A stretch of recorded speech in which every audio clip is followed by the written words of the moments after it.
Hi, my name's Kelly Gleiner. I'm a teaching artist for the Clifton Cultural Arts Center, and we are here in my home studio for CCACMakes at home. Today we'll be doing some circular weaving. So we'll make our own cardboard looms and do some weaving in the round to make a really cute art project. So let's get started. The things that you will need for this project are some pieces of cardboard, something round to use to trace. You'll need a pencil. You'll need yarn. I have different kinds of yarn here. I have some just regular thin yarn. I have some thicker pieces. And because I didn't have all the colors of yarn that I wanted, I went around looking for some different materials I could use. So I took some ribbon, because when I did my first one, I wanted it to look like the sun and I wanted more yellows.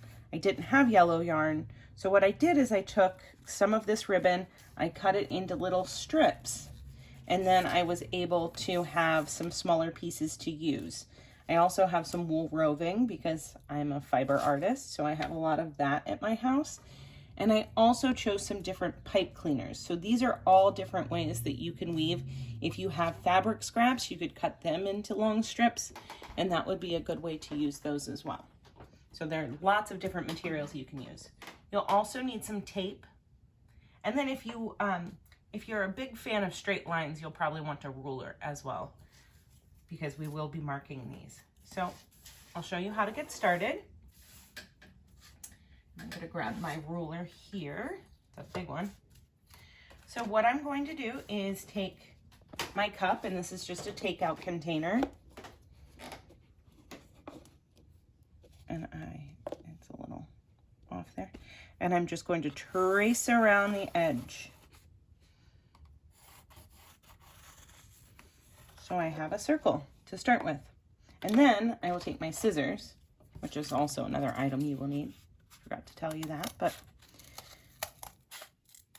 And you'll cut around that circle.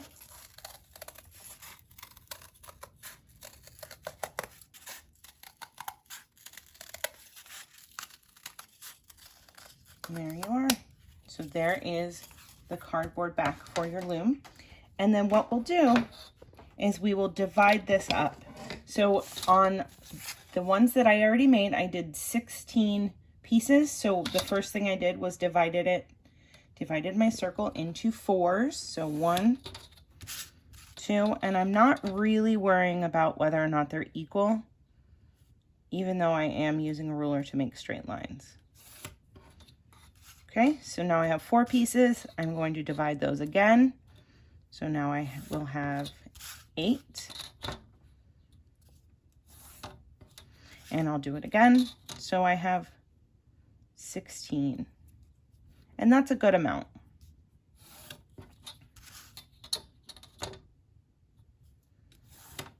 Not too many, but enough that it'll look interesting.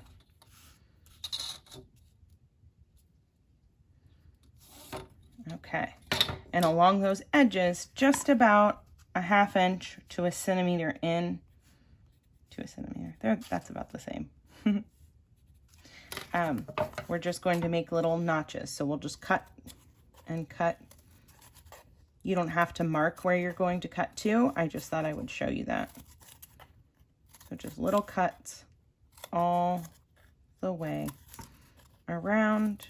And if these aren't equal, that's also okay. So if you have one notch that's a little longer than the other, or a little shorter, that will be fine. These are the places where we're going to catch our yarn. There we go. So I have all of those cut. And now I can take some of my yarn and start creating the loom. So what you'll do is you'll take a little piece of tape.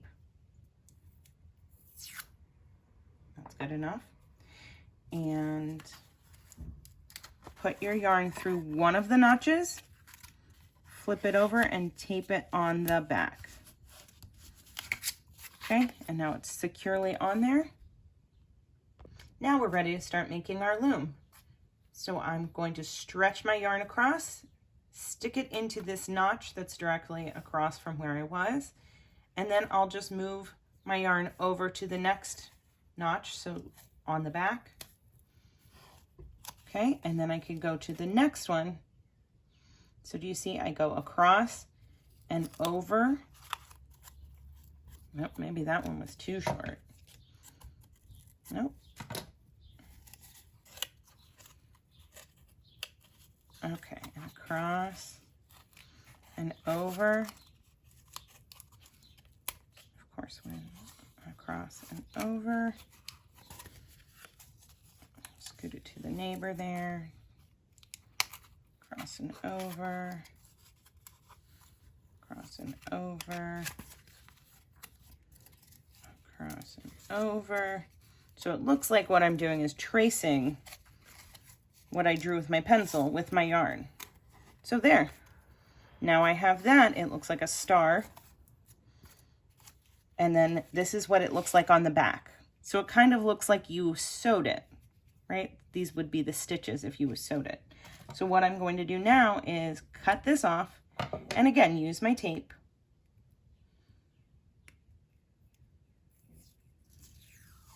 To tape down that piece.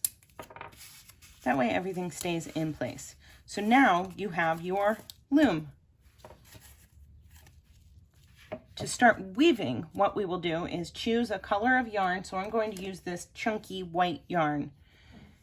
And the first thing you do is you take your yarn and if you can't go under all of these strings, that's okay. All the pieces of yarn that you've already put on, but you need to go underneath because you're trying to connect. This is tricky for bigger hands, probably easier for tinier ones.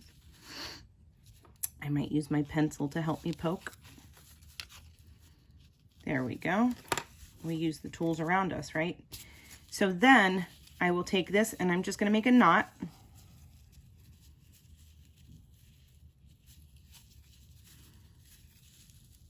To keep that in place. Perfect.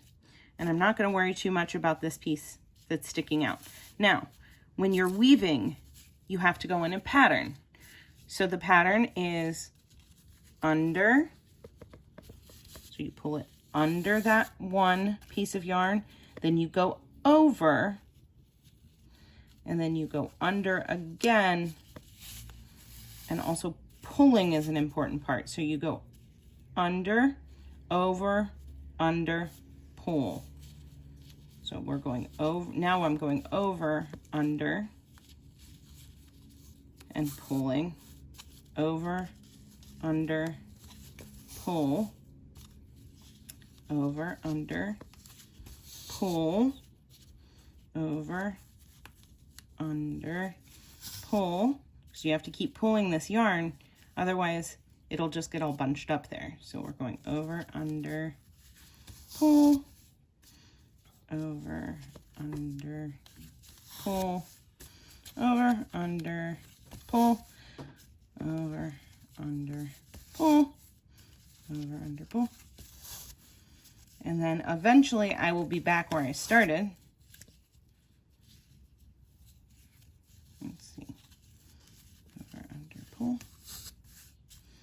And so now we're back at the place where I started.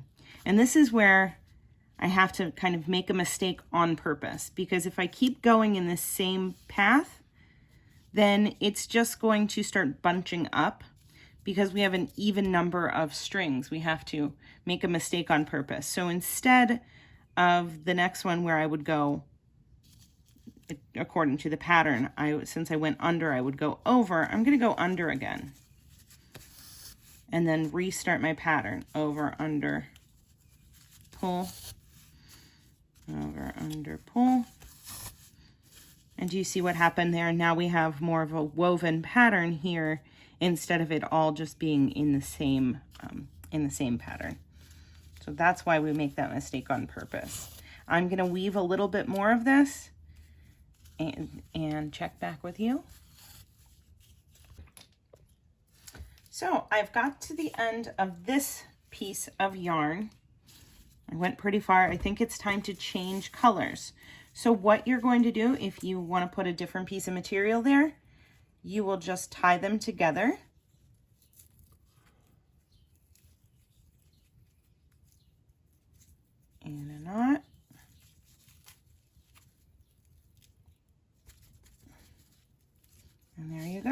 And you just continue weaving just like you normally would. Just as you were, whatever pattern you were on before, just continue doing it. And you can see that it will just change. Oh, this ribbon is getting glitter everywhere. How fun.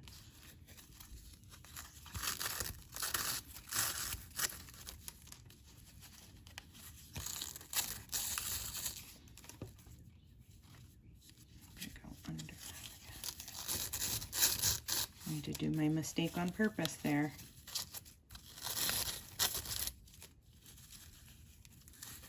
If you want to avoid the mistake on purpose part, you can do an uneven number of spokes. It's just really difficult to divide it up. So, you know, if you have someone that's great at math around you to help you with that, that would work. But see, now I've got some of the gold ribbon inside of my weaving. It's fun to have variation of different materials.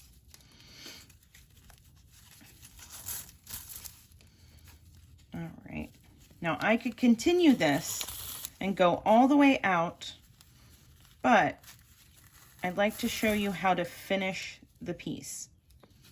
So let me just make sure I go at least one route around here.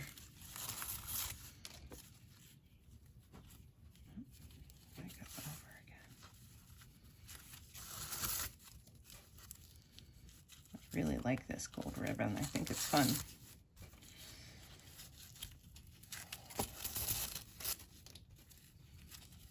Okay, so let's say you have decided you are finished with your weaving.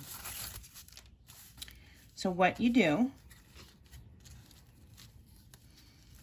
you can do two things. If I wanted to finish right here, what I would do is just make a knot.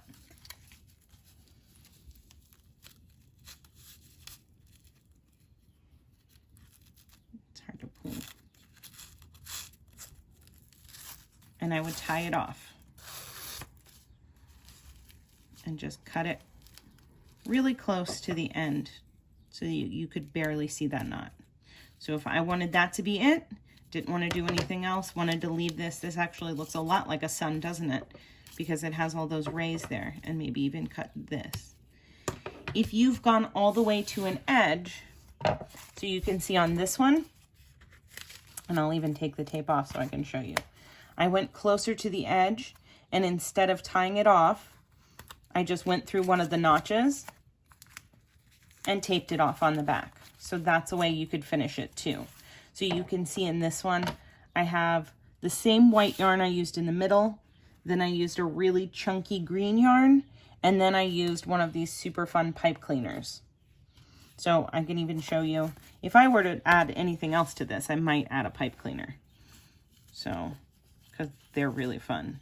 And they're pretty easy to use on this project too.